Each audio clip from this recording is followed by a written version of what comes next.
top 2 of the Throne Spud Tour 2025, and we are here in Dallas, Texas to watch the SMU Mustangs take on the Baylor Bears in what will probably be an absolute good old-fashioned Texas shootout with not a lot of defense played at all. I cannot wait. First, we're going to get some brunch, rate the food, and then we'll be right in for the gameplay.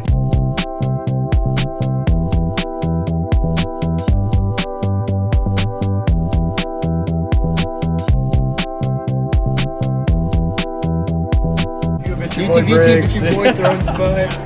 We're out here, not being couch potatoes, but being spuds. Yeah. Is that what you say? Yeah. All right, Miranda, what do we think about your food? 10.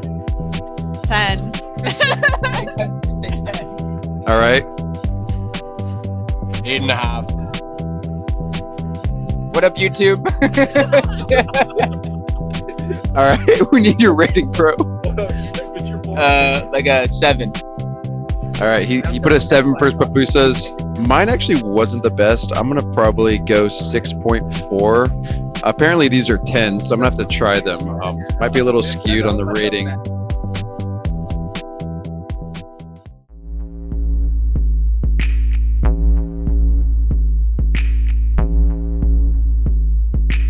This is going to be a really good game. I don't think there's going to be very much defense being played based on what we've seen from Baylor last week against Auburn. And SMU only returning 2 starters is not a good look. I think SMU still comes away with the win, even though a lot of people are predicting Baylor. I'm going to say SMU 42 and Baylor 31. And SMU student section looks like it will probably be full before kickoff starts, but it's probably like 40% full at the moment.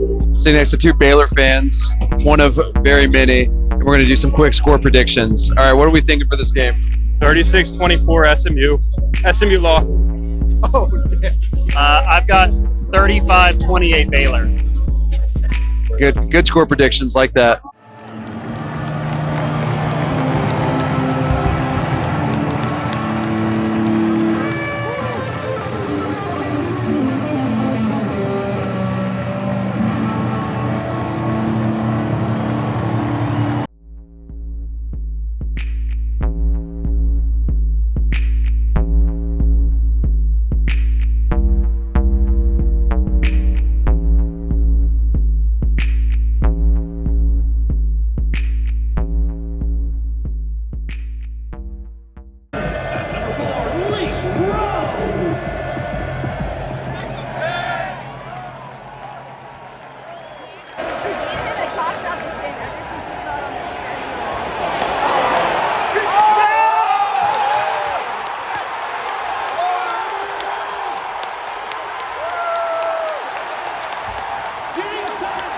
You have got to be kidding me with that start. That is ridiculous. That was the first play of the game. Probably should have been picked off, but ended up being an SMU touchdown. I mean, what a catch and what a start to the game. That's going to be one of very many touchdowns, I think.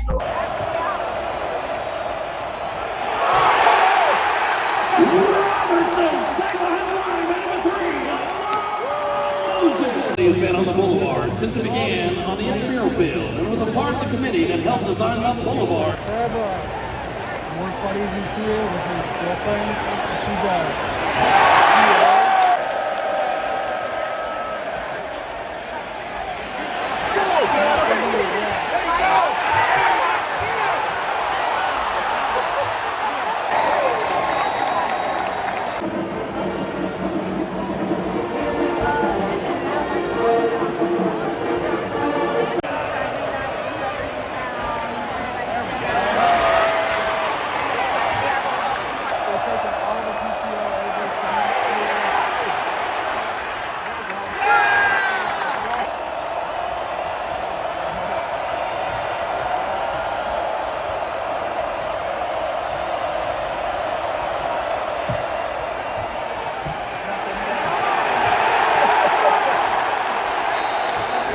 Washington.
Buy Cities Plaza at Dipping Dots along the concourse to purchase Trevor's Trees and give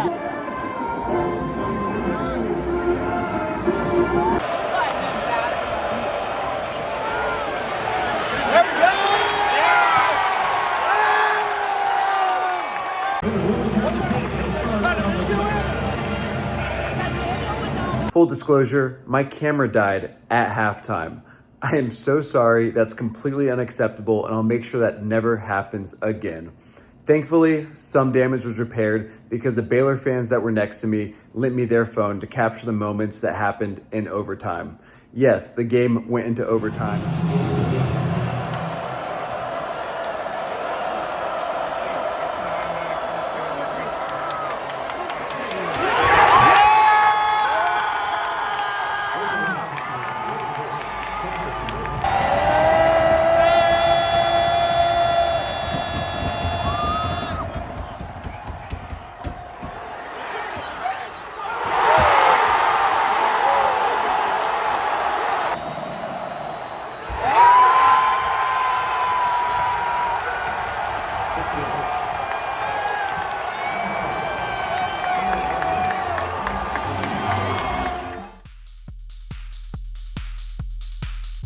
In terms of atmosphere, the atmosphere was not that great. The stadium is only so big, so noise wasn't that big of a factor.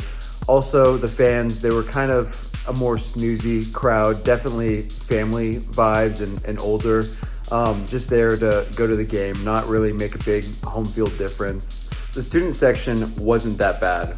It was completely full before the game started. It was full the entire first half. It wasn't until the second half that we saw some students leaving. And by the time overtime started, the student section was 80% full. On top of that, they didn't really make that much noise. On first and second down, they were quiet. On third and fourth down, you could barely even hear them. And they didn't actually make that much of an impact until late in the fourth quarter or in overtime. With that being said, I'll give the student section a 7.6, and I'll give the whole stadium probably like a 4.2. In terms of gameplay, it pains me to say it because I can only film one half of it, but that was one of the best college football games that I have ever been to. It was so exciting. There were so many plays that were being made, and even though there wasn't any defense for any of those defense lovers, you were never bored because they just kept scoring back and forth. And there were some crazy plays, great catches, incredible turnovers, and most of all, the game went into overtime, so we got all the college football that we wanted. And on top of that, there was a 14-point comeback in the fourth quarter. So for excitement, I'll give the game a 9.5. In terms of tension, the game was pretty tight as well. It always felt like SMU was going to win that game, in my opinion, but Baylor always stuck around, so it was always intense. And I know for a fact, just by the Baylor fans sitting next to me, they were nervous at the end, for sure. And then, of course, the game went into overtime, so that definitely has a factor as well. There are two things, though, that will dock the tension score. One, it's the fact that the stakes weren't that high. Yes, Baylor lost to Auburn, but the Big 12 is likely not going to get more than 2, if not 1, CFP contenders anyways, and this was not a conference game. 2, there's not much bad blood between these schools. From a regional perspective and looking at proximity, yes, they're very close, but the fact of the matter is, they haven't played in 30 years, and neither of these fan bases care to hate one another.